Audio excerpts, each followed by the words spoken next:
सही होंगे। तो आज मेरा पर्पस थोड़ा सा ये है वीडियो बनाने का। आज एक तो मैं थोड़ा सा, आज मौसम थोड़ा सही हो रखा है, उसको दिखाऊंगा आप लोगों को कि थोड़ा मेरी बालकनी से कैसा दिखता है जापान। खैर ये तो आप लोगों के काम की चीज़ नहीं है, बट मैं आज मैं अपने लैपटॉप में कमेंट देख रहा था। और सॉरी, मैं वैसे ज़्यादातर रिप्लाई देने की कोशिश करता हूँ, बट कभी कभी हो जाता है कि नहीं दे पाते हम। तो मैंने सोचा कि आज मैं सामने आप लोगों के बात कर लूँ और क्या कहते हैं, आप लोगों के कमेंट देख सकूँ। तो सबसे ऊपर जो ठीक है, एक बासु हैं, तो वो कह रहे हैं कि मैं आपसे कांटेक्ट कर सकता हूँ फेसबुक में। हाँ, आप लोग मुझे कहीं भी फेसबुक में, इंस्टाग्राम पे या मेरी जो वेबसाइट है वहाँ पे भी जा सकते हैं और वहाँ से भी मुझे कांटेक्ट कर सकते हैं, कोई प्रॉब्लम नहीं है। मैंने अपना पर्सनल नंबर तो मैं नहीं दूंगा, नहीं तो सारे के सारे आप लोग उसमें ही कूद जाओगे। तो आप इंस्टाग्राम पे मुझे मैसेज करो, फेसबुक जो चैनल है हमारा उसमें मैसेज करो, डायरेक्टली मेरे पास मैसेज आएगा, कहीं और नहीं जाएगा। और आप यहाँ भी कमेंट कर सकते हैं, मैं यहाँ भी आंसर दे दूंगा। ठीक है, मुझे नहीं पता कि इनको क्या बात करनी है। हाँ, एक इनका मैसेज था कि स्टूडेंट का जो वीज़ा है मेरा सीओई रिजेक्ट हो गया। तो सबसे पहले देखो, मैं आप लोग से बात भी करूंगा ना, तब भी मैं आप लोगों को वहाँ भी यही सुझाव दूंगा। तो मैं यहाँ बता दे रहा हूँ और वो सबके लिए बेनिफिट रहेगा उसमें, अगर ऐसा कुछ होता है तो क्या करें। तो ओके, तो ये मेरा रूम है। तो अभी एक रूम यहाँ है, एक ये हो गया, एक रूम में मैं बैठा हूँ। इसमें तो किचन अटैच्ड ही है, पीछे देख रहे होंगे आप लोग। ओके, तो बाद में मैं किसी और दिन आप लोगों को अपना घर दिखाऊंगा। तो अभी क्या है कि सीओई रिजेक्ट हो रहा है, तो उसका रीज़न तो पता करो जाके। हम नेक्स्ट टाइम अगर सीओई के लिए अप्लाई करते हैं, स्टूडेंट वीज़ा के लिए, तो उसका इस बार क्या इम्पैक्ट पड़ा है वो आगे ना पड़े, कि अगर क्या रीज़न है पहले वो पता करें आप। ठीक है ना, जो जहाँ से भी आप अप्लाई कर रहे हैं, पहले तो अगर कोई इंस्टीट्यूट है उसके थ्रू कर रहे हैं तो क्यों हुआ, क्या हुआ, रीज़न पता करें। ज़्यादातर रीज़न इसलिए होते हैं कि या तो आप लोगों के बैंक अकाउंट में इतनी स्टेटमेंट आप लोग नहीं दिखा पाते हैं, वो रीज़न हो सकता है। ज़्यादातर वही रीज़न होता है जो कि हम बैंक अकाउंट में जो पैसा नहीं दिखा सकते हैं। क्योंकि पहले के जापान में और अब के जापान में यार बहुत अंतर है, बहुत ज़्यादा अंतर है। पहले तो मतलब ऐसा था, अगर 3-4 लाख रुपए भी आप लोग दिखाते थे ना, आज से मैं बात कर रहा हूँ 2017, 2016, 18 की, उस टाइम पे अगर 4-5 लाख रुपए भी आप लोग के अकाउंट में है और वो दिखा रहे हैं तो भी काम हो जाता था। और फीस भी आप 3 महीने की भी दे सकते हो, 6 महीने की भी दे सकते हो, ऐसा था। तो आज तो पूरा इन्होंने नियम ही चेंज कर दिया है। ये ट्रू है बिल्कुल, मैंने भी बहुत जगह पता करा है आप लोगों के लिए कि 1 साल की फीस है ज़्यादातर। देखो, मैं ये नहीं कह रहा कि 1 साल की ही फीस है, कहीं कहीं क्या पता कम हो, बट वो आप लोगों को यार ढूंढना पड़ेगा उस चीज़ के लिए। इंस्टीट्यूट ढूंढो या डायरेक्टली बात कर सकते हो, क्योंकि मुझे टाइम नहीं हो पा रहा कि मैं इंस्टीट्यूट में जाऊँ ये करके। बट हाँ, जिस दिन मैंने स्टार्ट कर दिया तो उस दिन मैं पक्का स्टार्ट करूँगा, क्योंकि मेरी इंस्टीट्यूट से बात ज़रूर हुई है, बट मैं फेस टू फेस उनसे मिल नहीं पा रहा हूँ अभी तक। मैं जिस दिन, अगर मेरा टाइम मैच होता है और उनका टाइम मैच होता है और हम मिलते हैं, तो डेफिनेटली हमारी बात होने वाली है और ये आप लोगों के लिए बेनिफिट होगा। क्योंकि क्या होगा कि मैं सब कुछ उसमें कवर करूँगा, उनसे सारी बातें करूँगा, और ये बहुत जल्दी मैं करने भी वाला हूँ। बट मैं पहले ही मैंने बोला था बहुत जल्दी, बट वो हो नहीं पा रहा है। तो अभी क्या है, और उसके नीचे एक निहोंगो देकिरु करके एक चैनल है, मुझे नाम नहीं पता उनका। तो वो ये बोल रहे हैं कि सर ये आपकी जो बुक है यही बुक है। हाँ, जो मैंने आप लोगों को वीडियो में भी कई बार दिखाई होगी, वो बुक वही बुक है और कोई बुक नहीं है। वो पूरी की पूरी हिंदी में है, और डाउनलोड प्लीज़ आप ग्रामर की बुक करें, वो ही हिंदी में है। अगर जिसको वोकैबुलरी चाहिए और वो ये सोच के कर रहा है कि वो हिंदी में होगी, तो ऐसा नहीं लिखा है वहाँ पे, प्लीज़। और डाउनलोड आपको वेबसाइट से या लिंक के थ्रू ही करना पड़ेगा, जो वीडियो के नीचे दिया गया है। तो आप वहीं से डाउनलोड करें और वहाँ से आराम से डाउनलोड हो जाएगी, कोई दिक्कत नहीं होगी। ठीक है, यस।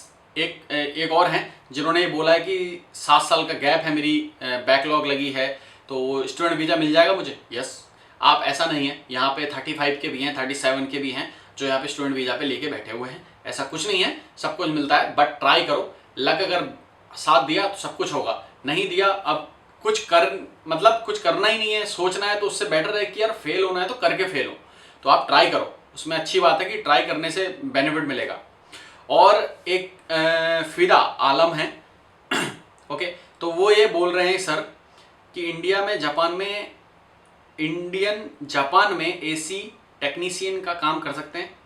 देखो, पहली बात तो ये है कि एसी टेक्नीशियन का जो जॉब है ना, ये जो ये वाली जो जॉबें होती हैं कि ये हमें गेम्बा में काम करना है। गेम्बा मतलब आप लोगों को पता होगा अगर आप जापानीज़ कर रहे हैं तो, फैक्ट्री के अंदर जो प्लांट होते हैं उसको गेम्बा बोला जाता है। और या हम कहीं भी काम कर रहे हैं, ज़्यादातर जापान में उसको गेम्बा ही बोला जाता है। तो वो जो फैक्ट्री में मशीनों पे काम करना, ये सब कुछ होना, वो काम एक जो TITP का वीज़ा है और SSW का वीज़ा है उसमें ज़्यादातर ये काम कराए जाते हैं। तो अगर वो चीज़ करनी है तो फिर आप लोगों का वेलकम है, आप जा सकते हैं। बट मैंने आप लोगों को पहले भी एडवाइस दी है, और प्लीज़ अगर आप लोग ये सोच रहे हैं कि मैं अपनी तरफ से ये चीज़ें बोल रहा हूँ, तो ऐसा नहीं है। आप जाएंगे मेरी वीडियोस में जहाँ पे मैंने TITP के बारे में बता रहा हूँ, तो वहाँ पे नीचे ना सारे कमेंट भी हैं, और कमेंट किनके हैं, जो एक्चुअल में अभी वहाँ पे जापान में वर्क कर रहे हैं TITP में। तो मुझे आप लोगों को शायद मेरे ख्याल से ज़्यादा चीज़ें बताने की ज़रूरत नहीं है कि जापान में एक्चुअली है क्या और हो क्या रहा है अभी, मतलब किस जॉब में क्या है। और एक चीज़ और मैं आपको बताता हूँ, आज के टाइम में इंडिया बहुत प्रोग्रेस कर रहा है। अगर आप लोग N3 या N2 कर लेते हैं, N2 में अच्छी प्रोग्रेस है, आपकी कमांड अच्छी है जापानीज़ में, तो आप लोग इंडिया में ही अच्छी कमाई कर सकते हैं। वहाँ एक इंटरप्रिटेशन ट्रांसलेटर की जो सैलरी है वो 60-70,000 है। और अगर आपका एक्सपीरियंस अच्छा है और थोड़ी सी आप लोग लोकेशन को नहीं नज़रअंदाज करते हो, जैसे कि गुजरात हो गया, दिल्ली के जो पास है ना एरिया, उसमें कम है, और जो आउटसाइड है जैसे गुजरात हो गया, मुंबई हो गया, पुणे हो गया, तो यहाँ पे क्या है कि जॉब्स ज़्यादा हैं और सैलरी पैकेज अच्छा है। एक बात मैं और बताता हूँ, आजकल जब इंडिया में बुलेट ट्रेन का प्रोजेक्ट चला हुआ है, अगर जिसको मिलता है और अगर ऐसा कुछ है तो उसमें घुसें, उसमें सोचें कि हम कैसे अप्लाई कर सकते हैं, क्या कर सकते हैं। अब ये नहीं कि सर हमें आप बता दो, मैं ही बता दूंगा सब, तो फिर आप लोग क्या कर रहे हो। तो कुछ मैं मेरी तरफ से जितना होगा मैं उतना ही करूंगा, बट आप लोगों को जाना है, अपना फ्यूचर खुद हाथ में आप लोगों के। जिसके पास इतना पैसा नहीं है कि वो जापान में नहीं आ सकते, तो आप इंडिया में ही बहुत कुछ कर सकते हैं। पहले तो अपने माइंड से निकाल दो कि मैं जापान जाऊंगा और जापान जाऊंगी तो ही मेरा जो फ्यूचर है वो ब्राइट होगा, ऐसा कहीं नहीं लिखा है।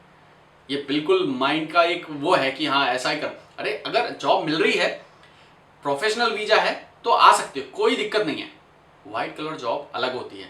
अब आप लोग किसी ऐसे लेबर वीजा में आ जाओगे या कुछ आ जाओगे, तो यहाँ पे कमेंट देखो, जो बच्चे वहाँ पे फंसे हुए हैं और माँ बाप से पैसे ले नहीं सकते, तो लोन लेके यहाँ पे आ रखे हैं, क्योंकि TITP में पैसा लगता है। 3-4 लाख रुपए उन्होंने लिए लोन में, अभी वही नहीं अभी वही वापस करने हैं, और यहाँ 12-12 घंटे की जॉब हो रही है। तो सब कुछ अच्छे से माइंड में, अपना फ्यूचर है, टाइम ख़राब नहीं करना है। 3 साल बहुत होते हैं यहाँ पे आके बंद जाना, और उसके बाद हम ऐसे भी नहीं हैं, हम लोग होते हैं मीडियम क्लास के। हम एक बार आ गए तो हम सोचते हैं कि अब वापस क्या करने, कैसे जाएंगे, मुंह किसको दिखाएंगे, क्या होगा, ये होगा वो होगा। तो बहुत सारी चीज़ें माइंड में चलती हैं। हमारे लिए तो 50,000 भी बहुत होता है, तो 4 लाख तो बहुत दूर की बात है। और उसके बाद 12 घंटे काम करके हमें अगर 60-70 हज़ार बच रहा है, तो इतना तो आप इंडिया में कर सकते हो ना। और वो भी 12 घंटे की जॉब करने की जरूरत नहीं है। 12 घंटे अभी पढ़ाई कर लो, 12 घंटे पढ़ाई कर लो, 1 साल कर लो, आपका जो पैकेज है ना, वो मैं 100% देता हूँ कि आप लोग खुद 80,000 90,000 की सैलरी में रहेंगे आप लोग। बट आप लोग को हमें हमें हमें क्या है ना, इंडिया को, इंडियन की ज़्यादातर मेंटलिटी ये है कि नहीं हमें मिल जाए और करना ना पड़े, कुछ ना करना पड़े, हमें मिल जाए, हमें घर में मतलब वहाँ सुबह चाय आ जाए, काम करना है बस हो गया, और ज़्यादा हमसे काम नहीं कराया जाए, बस सैलरी आ जाए। तो ये जो खंगाई खाता है ना, इसको निकालो, ये चीज़ अब नहीं चलने वाली, क्योंकि इंडिया वर्ल्ड में सबसे ज़्यादा प्रोग्रेस करने वाली कंट्री बनने वाली है। और एक चीज़ बेनिफिट ये है, वहाँ पे टैलेंट की कमी नहीं है। तो अगर आप है ना, तो आपसे भी बढ़कर कोई है। हम लोग अगर यहाँ पे सोचने लग गए ना कि हमें बहुत कुछ आता है, हम ये कर सकते हैं वो कर सकते हैं, तो एक बार आईने के जाके खड़े हो ना कि सच में हम कर सकते हैं, ऐसा कुछ नहीं होगा। सारे का सारा नीचे आ जाएंगे, ठीक है ना, आके सारी की सारी नीचे हो जाएंगी। तो जितना हो सके पहले पढ़ाई कर लो, पहले पढ़ाई कर लो। N2 निकालने का, N1 निकालने का मतलब ये नहीं कि आप लोगों को जैपनीज़ भी बोलनी आती है। आपने खुद देखा होगा आप लोगों के फ्रेंड में, अब जैसे कि मैं फॉर एग्जांपल देता हूँ, जापान में क्या होते हैं कि चाइनीज़ हैं, तो चाइनीज़ हैं उनकी कमांड अच्छी होती है किसमें, कांजीज़ में, बट वो उनकी जो प्रोनाउंसिएशन होता है और जो स्पीकिंग होती है वो बहुत डल होती है। वो इसलिए क्योंकि वो खाली कांजी उनकी ऑटोमेटिकली वो कांजी पढ़ते हैं, रीड करते हैं पहले से ही। तो अपनी कमांड भी आपको अच्छी करनी है, प्रोनाउंसिएशन भी अच्छा करना है, बोलना अच्छा है, और जाहिर सी बात है हमें सब कुछ करना है। और इंडिया का बेनिफिट क्या होता है, हमने जो बचपन में ओ आ ई पढ़ा है ना, वो ही साउंड हम जैपनीज में यूज करते हैं। तो इसलिए हमें अपना जो प्रोनाउंसिएशन है वो इम्प्रूव करने में ना बहुत ज़्यादा तकलीफ नहीं होती है, तो वो हो जाता है अपने आप। बट याद रखो, बिना कुछ करे नहीं मिलेगा कि सर हम यहाँ चले गए, हम यहाँ फंस गए, हम सर वहाँ कैसे आए, ये करें वो करें। मैं बस गाइड कर सकता हूँ, ठीक है, जैपनीज पढ़ा सकता हूँ आप लोगों को, और सब कुछ आप लोगों को खुद ही करना है।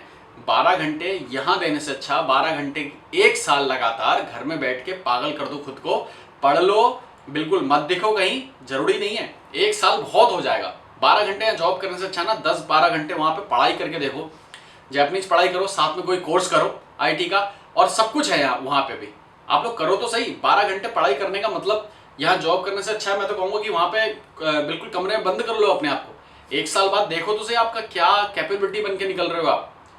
पता सच में ऐसा हो सकता है और सच में आप लोग कर सकते हैं, बट करना नहीं चाहते हैं। बाहर की दुनिया को ज़्यादा देखते हो, जापान की दुनिया को ज़्यादा देखते हो कि जापान में ऐसा होगा, मैं अब पढ़ने जा रही हूँ या पढ़ने जा रहा हूँ तो वहीं पढ़ूंगा। यहाँ बिल्कुल ऐसा कुछ नहीं होता है।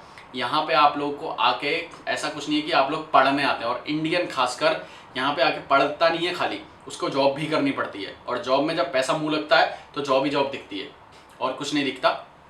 तो अच्छे वीज़ा में आना है, ठीक है, या तो आना है डायरेक्ट अच्छे वर्किंग वीज़ा पे, या तो मैं आपको गाइड करूँगा, पहले आप पढ़ लो अच्छे से, वहाँ पे जितना पढ़ सकते हो पढ़ लो, जैपनीज के साथ साथ अलग कोई कोर्स भी करना है, ये नहीं कि जैपनीज ही 12 घंटे वो ही नहीं करना है, ठीक है ना। 1 साल बहुत होता है, 1 साल में आप कर सकते हो, बट माइंड से सब कुछ निकालना पड़ेगा। 1 साल के अंदर अपने आप को पागल करना है कि मुझे ये चाहिए ही चाहिए, बस कुछ भी हो जाए। मुझे अगर TCS में जॉब करनी है और इस पोजीशन पे करनी है तो मैं चाहूँगा कि वो चीज़ हो जाए, और उसको वो हो सकती है यार, ऐसा कुछ नहीं है। हमने भी इंडिया से पढ़ा है, सारे इंडिया से पढ़ते हैं, और मतलब मैं तो ये कहूँगा कि पढ़ने वाला कुछ भी कर लेगा। तो ये COE कैंसिल हो रहा है, ये क्यों हो रहा है आप लोगों को ये पता करना है, ठीक है। और क्या कहते हैं, मैं जापान कैसे आऊँ, क्या करना है, पहले मैंने आपको पहले ही बता दिया है, 2 ही रास्ते, वर्किंग वीज़ा और एक स्टूडेंट वीज़ा। इसके अलावा आप लोगों को मैं गाइड करूँगा, नहीं आना है। जिसके पास 10th जो पास है उसके पास कोई और चारा ही नहीं है, ठीक है, 12th पास है उसके पास कोई चारा नहीं, उसको लग रहा है कि मेरे पास तो जॉब ही नहीं है। हाँ, मेरे को अगर 60-70 हज़ार मिल रही है जापान में तो वेलकम है, आ जाओ, फिर कोई दिक्कत नहीं है। बट ध्यान से, यहाँ पे हार्ड नहीं, हार्ड तो बहुत इंडिया में भी है, बट इंडिया में क्या होता है ना, हम लोग कई बार वॉशरूम करने चले जाते हैं, पानी पीने चले जाते हैं, ये करना है वो करना है, तो यहाँ इतना ऐसा भी नहीं है। और यहाँ पे तो बगल वाला बंदा खड़ा होगा ना जो, वो भी आप लोगों से बात नहीं करेगा, वो उल्टा आप लोग अगर खाली दिखोगे तो बोल जरूर देगा। और हमारे इंडिया की जैसे थोड़ी है यार, चल बात कर लेते हैं, बात करते करते काम कर लिया, ऐसा नहीं है। इंडिया इंडिया है, इंडिया की जैसी तो कंट्री कहीं है ही नहीं। और यहाँ पे तो आप लोगों को ये सामने वाला तो वो जापानी, ये भी जापानी है, बीच में हम हैं, और वो दोनों आपस में ही बात नहीं करते ना हमसे करते हैं, तो ऐसा कुछ नहीं होगा। आप लोगों को अपना काम करना है, बिल्कुल रोबोट की तरह बैठना है, रोबोट जैसा काम करता है वैसे ही रहना है, और किसी को कुछ बोलना नहीं है। इतने बार आप वॉशरूम नहीं, पानी नहीं, कुछ नहीं, तो बहुत कुछ है। तो ये सब माइंड में घूमेगा, इससे अच्छा है कि अपना फ्यूचर वहीं बना लो और फिर आ जाओ, कोई दिक्कत नहीं है। मैं तो गाइड यही करूँगा, पहले भी आप लोगों को गाइड करी है। और थोड़ा सा मैं आप लोगों को बाहर का नज़ारा दिखाता हूँ कि मेरे कमरे के बाहर का जो नज़ारा है वो कैसा है, तो चलो साथ में देखते हैं। और थोड़ा सा मैं आपको अपना कमरा भी दिखाता हूँ। तो ये है, ठीक है,